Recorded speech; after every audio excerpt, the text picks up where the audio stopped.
Oh, here comes the plow again, saying, yeah, you're pretty stupid.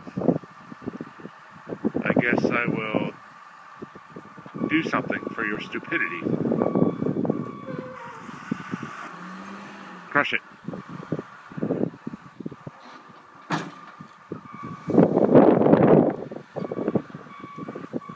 So, yeah, don't bother waiting, just keep going. Let's just hope that that person maybe is a nurse or a doctor or other critical person and not just going for a coffee.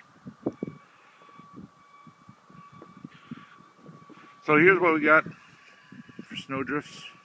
Again, this is just after the storm in February, a big blizzard. So our cars across the street.